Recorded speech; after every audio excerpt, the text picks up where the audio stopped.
Good morning. I'm Lee Jamison, and this is day 6 of daily readings through the Bible in a year. Today we are in Genesis, chapters 16 and 17, and also John chapter 4, verses 1 through 30. Now, Sarai, Abram's wife, had borne him no children. She had a female Egyptian servant whose name was Hagar. And Sarai said to Abraham, "Behold, now the Lord has prevented me from bearing children. Go in to my servant. It may be that I shall obtain children by her." And Abram listened to the voice of Sarai. So after Abram had lived 10 years in the land of Canaan, Sarai, Abram's wife, took Hagar, the Egyptian, her servant, and gave her to Abram, her husband, as a wife. And he went in to Hagar, and she conceived. And when she saw that she had conceived, she looked with contempt on her mistress.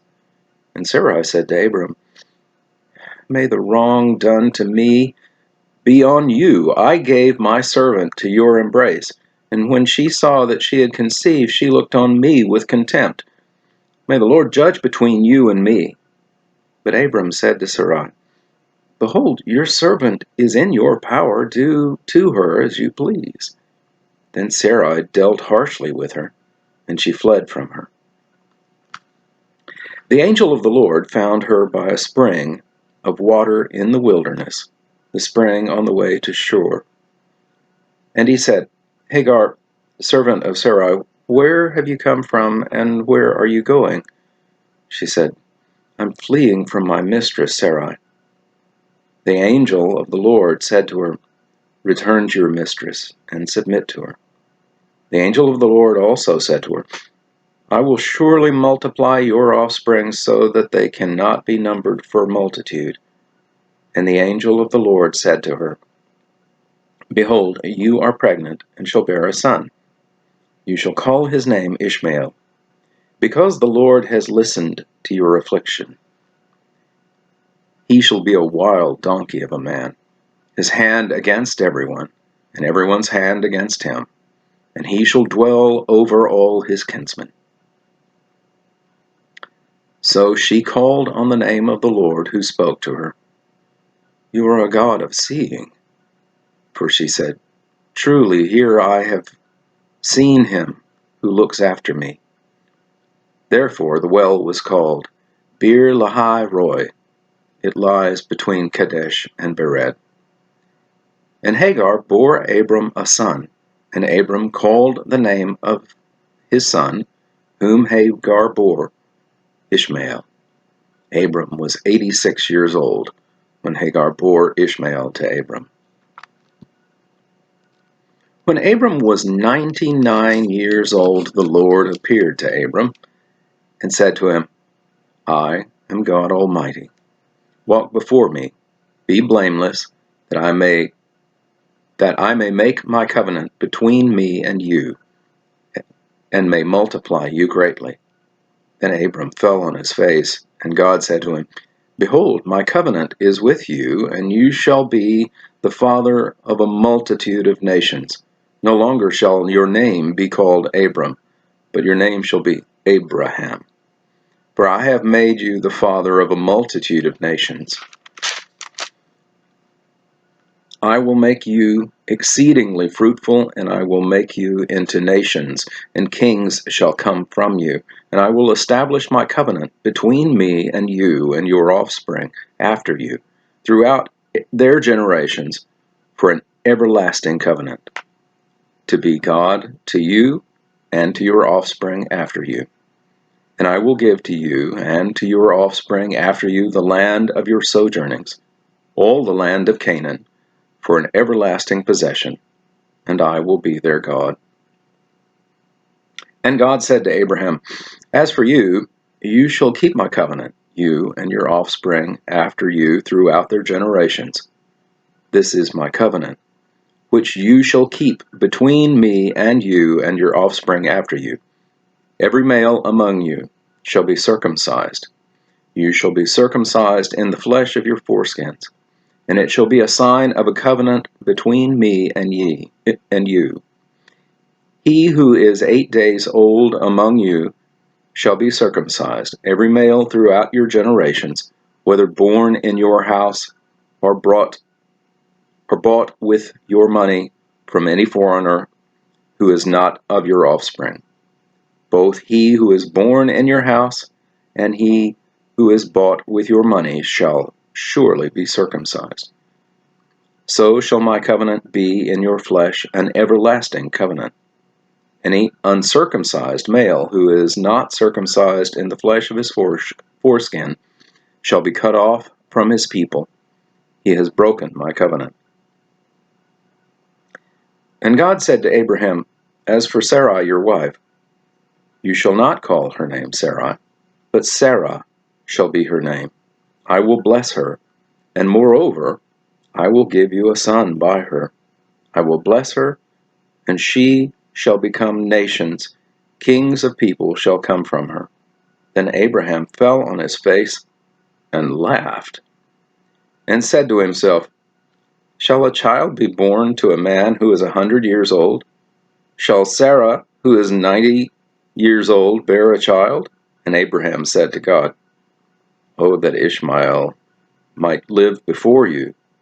God said, No, but Sarah, your wife, shall bear you a son, and you shall call his name Isaac. I will establish my covenant with him as an everlasting covenant for his offspring after him. As for Ishmael, I have heard you. Behold, I have blessed him, and will make him fruitful, and multiply him greatly. He shall father 12 princes, and I will make him into a great nation. But I will establish my covenant with Isaac, whom Sarah shall bear to you at this time next year. When he had finished talking with him, God went up from Abraham.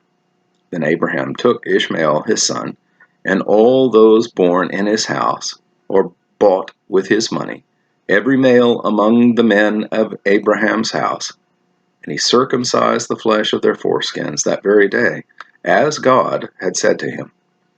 Abraham was 99 years old when he was circumcised in the flesh of his foreskin, and Ishmael his son was 13 years old when he was circumcised in the flesh of his foreskin. That very day, Abraham and his son Ishmael were circumcised, and all the men of his house, those born in his house, and those bought with money from a foreigner, were circumcised with him. This concludes the reading of Genesis today. Now to the Gospel of John.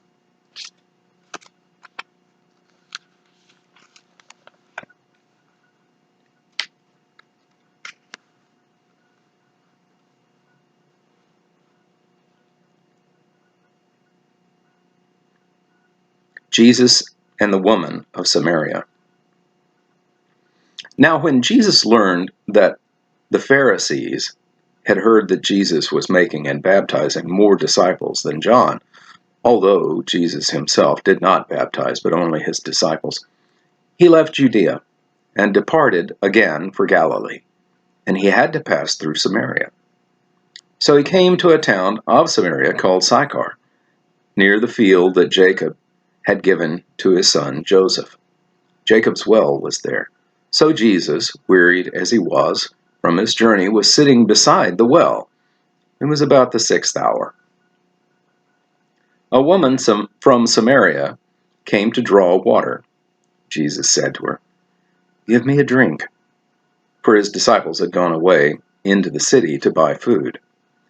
The Samaritan woman said to him, How is it that you, a Jew, ask for a drink from me, a woman of Samaria? For Jews have no dealings with Samaritans. Jesus answered her, If you knew the gift of God and who it is that is saying to you, Give me a drink, you would have asked him, and he would have given you living water. The woman said to him, Sir, you have nothing to draw water with, and the well is deep. Where do you get that living water? Are you greater than our father Jacob? He gave us the well and drank from it himself, as did his sons and his livestock." Jesus said to her, "Everyone who drinks of this water will be thirsty again. But whoever drinks of the water that I give him will never be thirsty again. The water that I will give him will become in him a spring of water welling up to life eternal." The woman said to him, "Sir, give me this water so that I will not be thirsty or have to come here to draw water." Jesus said to her, "Go, call your husband and come here." The woman answered him, "I have no husband." Jesus said to her, "You were right in saying, 'I have no husband,' for you have had 5 husbands, and the one you have now is not your husband. What you have said is true." The woman said to him, "Sir, I perceive that you are a prophet. Our fathers worshipped on this mountain, but you say that in Jerusalem is the place where people ought to worship." Jesus said to her, "Woman, believe me, the hour is coming when neither on this mountain nor in Jerusalem will you worship the Father. You worship what you do not know. We worship what we know. For salvation is from the Jews, but the hour is coming, and is now here, when the true worshippers will worship the Father in spirit and truth, for the Father is seeking such people to worship him. God is spirit, and those who worship him must worship in spirit and truth." The woman said to him, "I know that the Messiah is coming, he who is called Christ. When he comes, he will tell us all things." Jesus said to her, "I who speak to you am he." Just then the disciples came back. They marveled that he was talking with a woman, but no one said, What do you seek?" or "Why are you talking with her?" So the woman left her water jar and went away into town and said to the people, "Come, see a man who told me all that I ever did. Can this be the Christ?" They went out of the town and were coming to him. That concludes today's reading from the Bible. I'm Lee Jamison. Thank you for watching.